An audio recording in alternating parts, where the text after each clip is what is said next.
Barchaga assalomu alaykum. Bugun sizlar bilan uy-joy savdosi, novostroyka uchun CRM mavzusida suhbatlashamiz. Bu nafaqat CRM haqida, bugun balki aynan novostroyka uy-joy savdosi bilan shug'ullanuvchilar uchun aynan u biznesni 4-5 qismga bo'lamiz.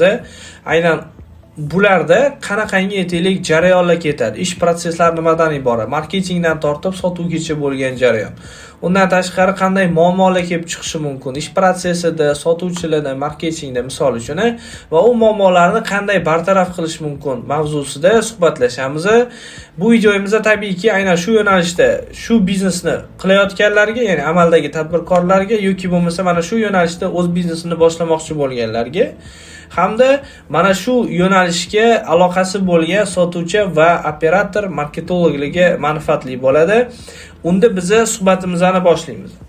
Uy-joy savdosi uchun CRM deyishdan oldin biz tabiiyki sizlar bilan quyidagi jarayonlarni ko'rib chiqishimiz kerak bo'ladi.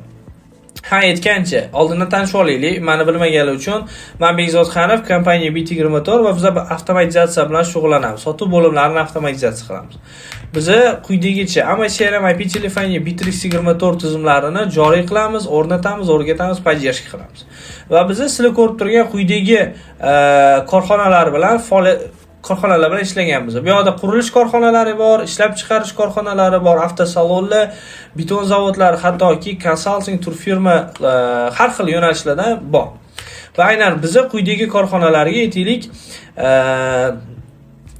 CRM IP telefoniya tizimlarini joriy qilishda yordam berganmiz. Sizlar aynan bugungi mavzuga oid etilgan bo'lsa EcoWhite hamda Bahor Avenue. Undan tashqari mana bu yerda MBG House qurilish korxonalari uchun CRM IP telefoniya tizimlarini joriy qilganmiz.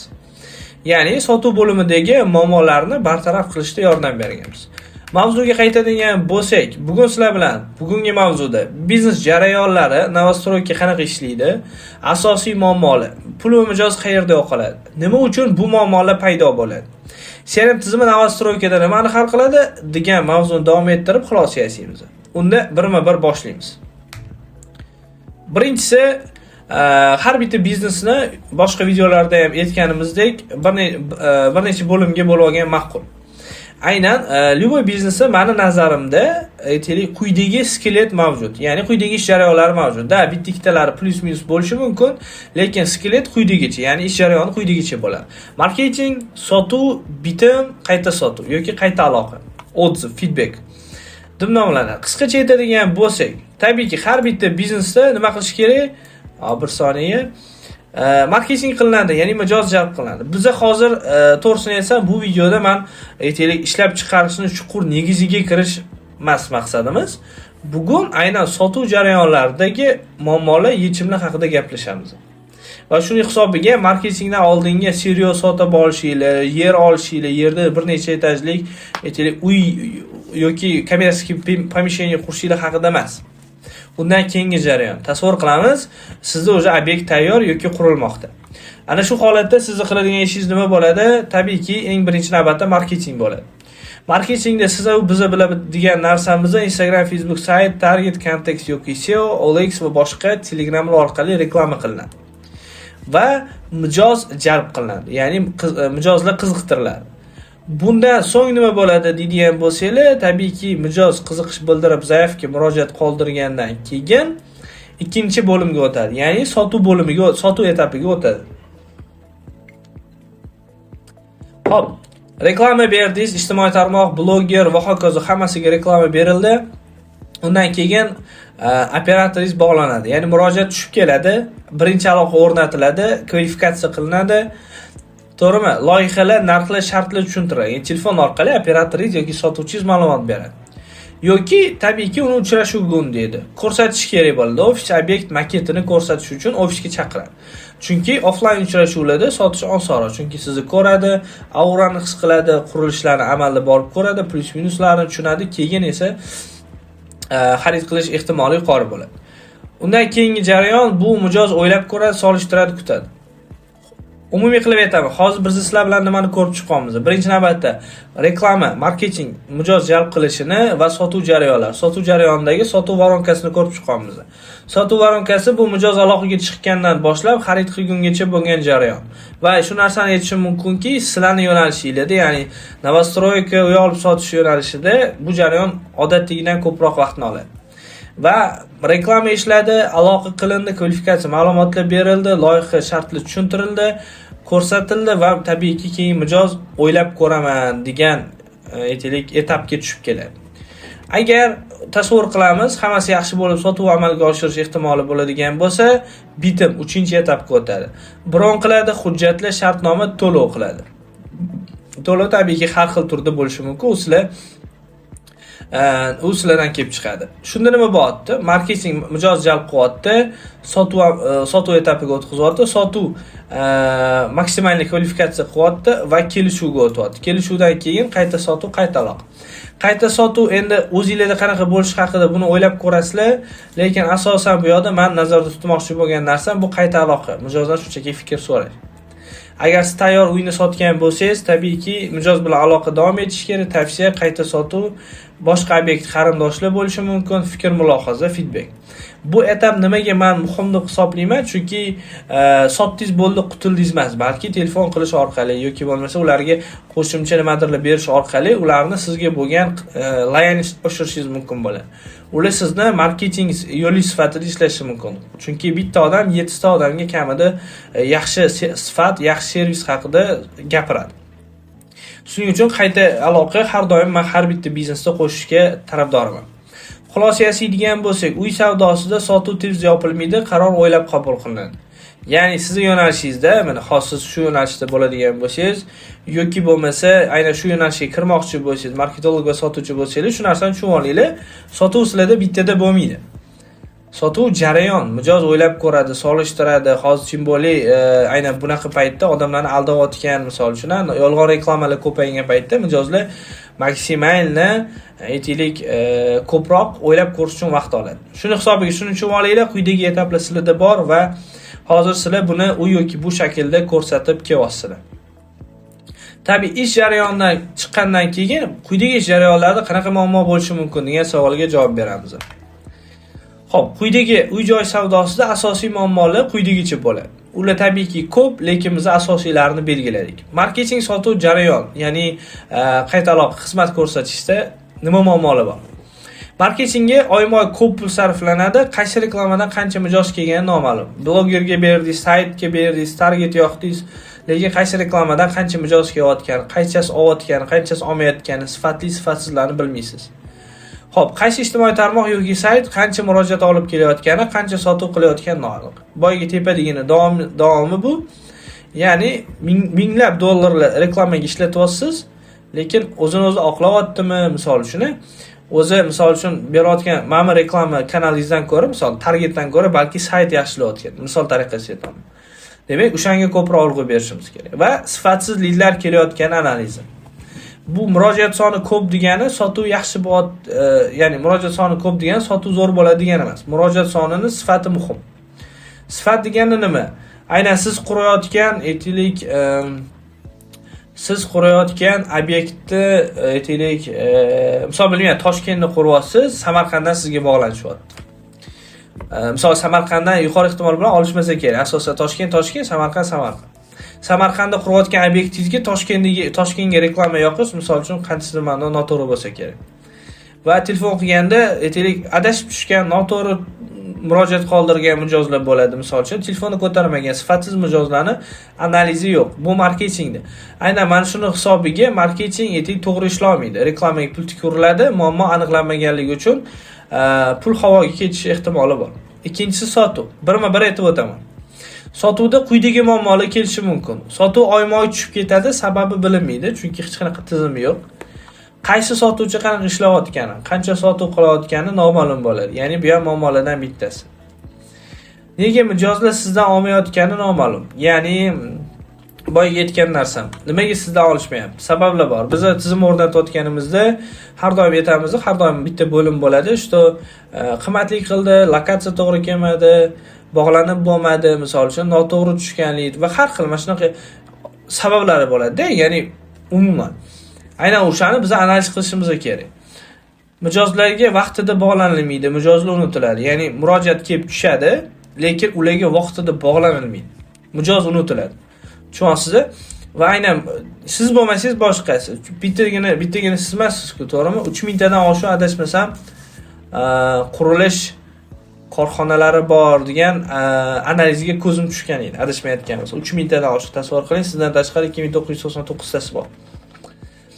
Xo'p, bitta mijoz bilan bir nechta menejer adashib bog'lanadi. Bu degani mana eng katta muammolardan bittasi bitta mijoz bilan bir nechta menejer bog'lanib qo'yadi, chunki hech qanaqa tizim yo'q. Sizga bitta operatorga mijoz bersangiz, ikkinchi operator ham adashib bog'lanib qo'yishi mumkin.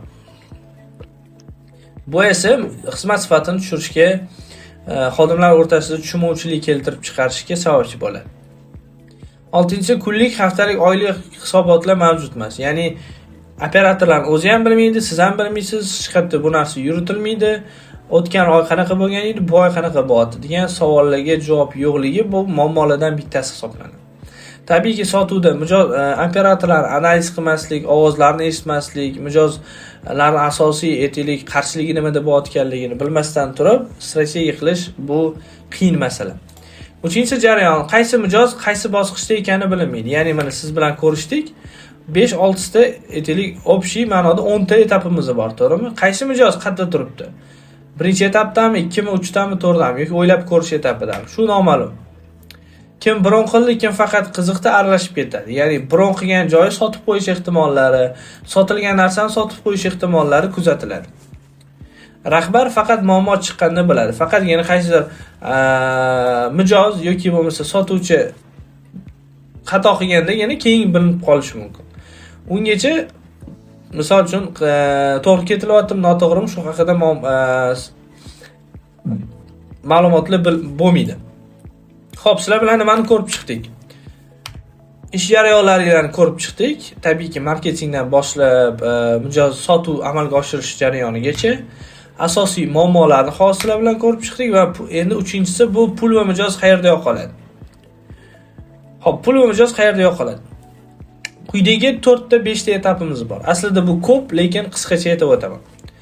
Mijozga darhol javob berilmasligida boya aytdim, sizga zaifga qoldirgandan keyin ijtimoiy tarmoqlar algoritmi shunaqa ishlaydiki, boshqa yana o'nlab sizga o'xshagan korxonalarni reklamasini tiqadi va yuqori ehtimol ularga ham zaifga qoldiradi. Kim birinchi bog'lansa, o'sha bilan mijoz aloqaga chiqadi. Qayta qo'ng'iroq qilinmaydi. 90% holatda hozir mijozni ko'tarmayapti. Ya'ni yo'lda bo'ladi, uyda bo'ladi, mehmonda bo'ladi, misol uchun ishda bo'ladi, noqulay vaziyatlarda bo'ladi. Ya'ni ko'p sabablar. Bitta telefonga mijoz ko'tarmadi degani bu mijoz olmaydi degani emas. Ular bilan qayta bog'lanish kerak. Qayta bog'lanmaganingiz uchun mijoz yo'qotayotgan bo'lishingiz mumkin. Va 3-chi eng asosiysi o'ylab ko'raman degan mijozlar bilan unutiladi. Vaholanki mana bu yerda eng asosiy etap mijoz o'ylab ko'radi degan etapi bo'ladi. Chunki aynan o'ylab ko'rayotgan etapida mijozni to'g'ri texnikalar bilan sotuvga undamasangiz, u umrbod o'ylashi mumkin. Ya'ni sotib olmaydi degan. Menejerlar almashsa mijoz yo'qoladi. Bu ham muhim narsa.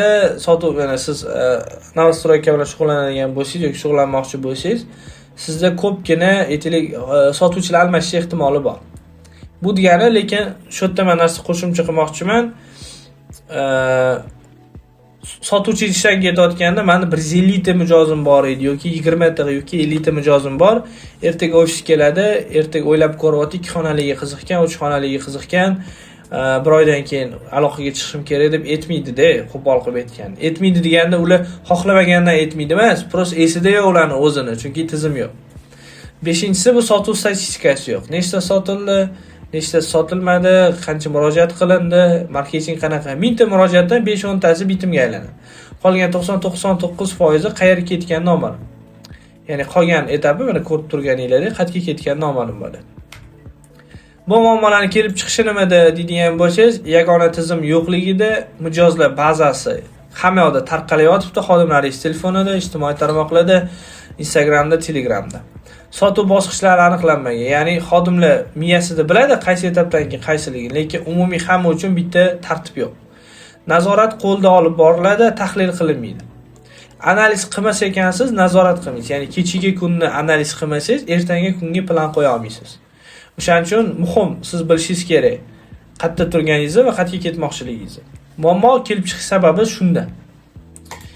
Xo'p, endi sizga CRM tizimi nima beradi? Ya'ni quyidagi muammolarni ko'rib chiqdik, jarayonlarni ko'rib chiqdik. O'sha jarayonlarda nima yechim bera oladi CRM tizimi? Men har doim ta'kidlaydigan narsam idealniy tizim yo'q. Ya'ni bu tizim sizni qurilish jarayonlaringizni avtomatlashtirib bera olmaydi. Oldindan aytib qo'yaman. Bu sizni sotuv bo'limingizni, sotuv bo'limini avtomatlashtirish uchun, aynan sotuvchilaringiz uchun mo'ljallangan tizim. Xodimlaringizni nazorat qilishingiz uchun mo'ljallangan tizim. Va quyidagi korxonalar bu narsani joriy qilish sababi nimada deydigan bo'lsangiz, aynan bularning hammasida sotuvchi operatorlar bor.